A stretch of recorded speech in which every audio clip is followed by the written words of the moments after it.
So, I've done a few videos on the Trinity so far, but they've mostly been sort of defensive.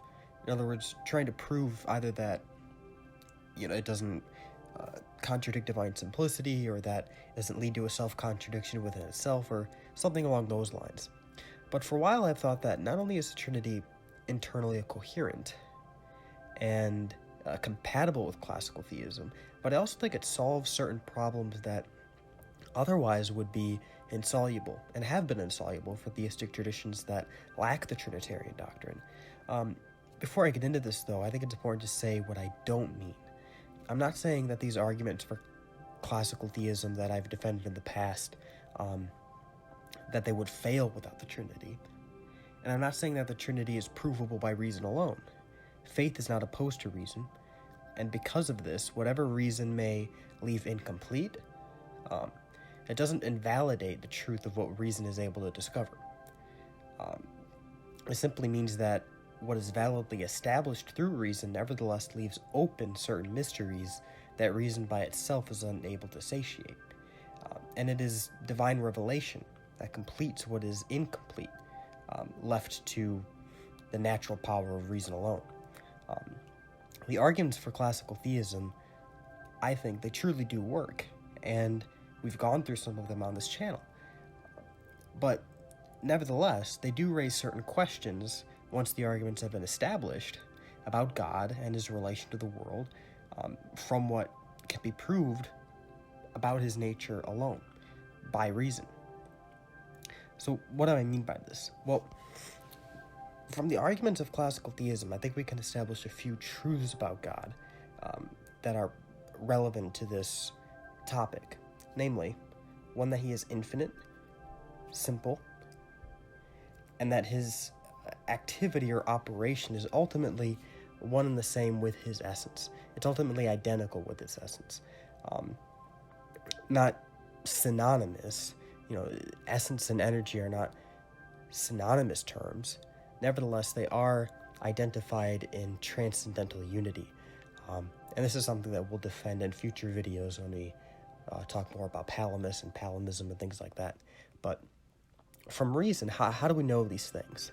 Well, we know he's infinite because any limitation necessarily comes from some potency, by which we mean some being or aspect of a being that is unrealized in some way. Actuality, considered in itself, is indeterminate to any restrictive mode of actuality. Considered in itself, it is unlimited, not bound up with any particularized mode or state of actuality. This is why one of the 24 Thomistic theses is that act is only limited by potency, because considered in itself, it is not limited in any capacity unless potency, which is really distinct from act, limits it. Because God is pure actuality, nothing but actual being, it would necessarily follow from this that he is infinite and unlimited in every respect.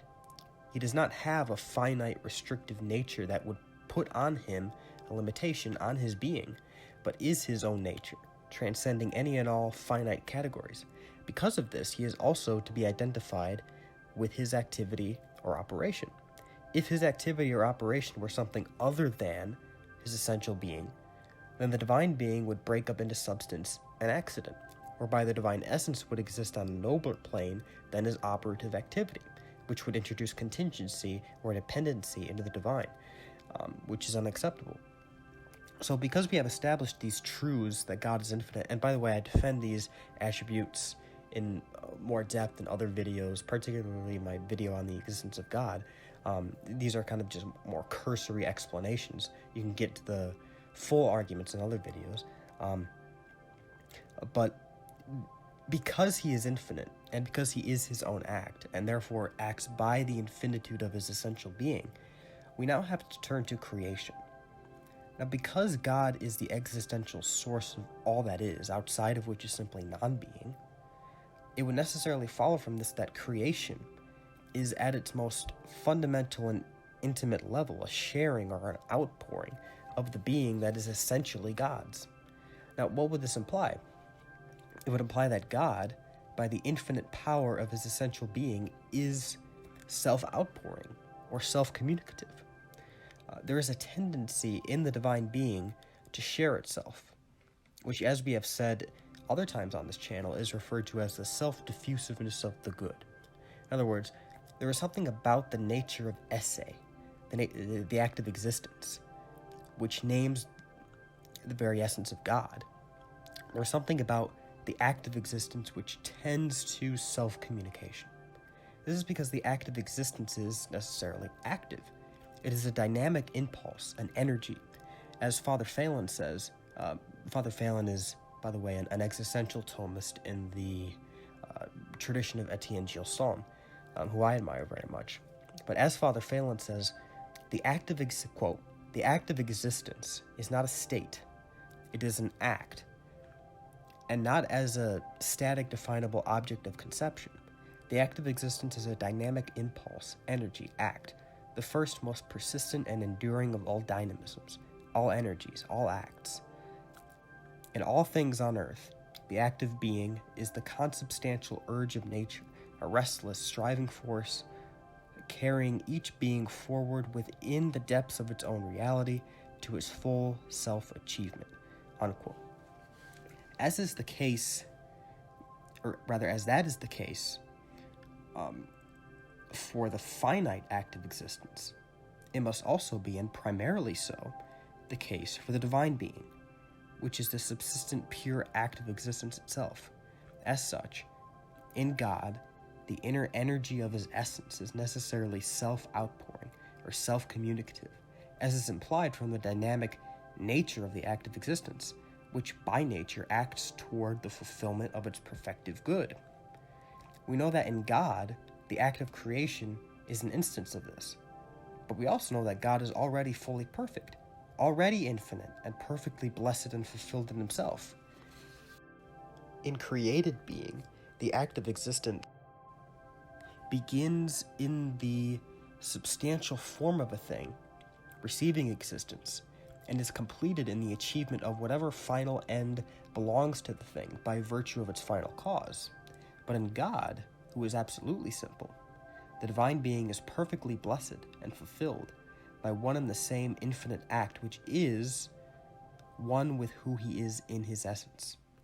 So because creation is a result of God outpouring his own interactive being, and because the inner diffusive activity of God's inner being must be infinite and one with himself, we would of necessity be committed to the conclusion that creation is itself the object of God's inner self-outpouring or self-communication.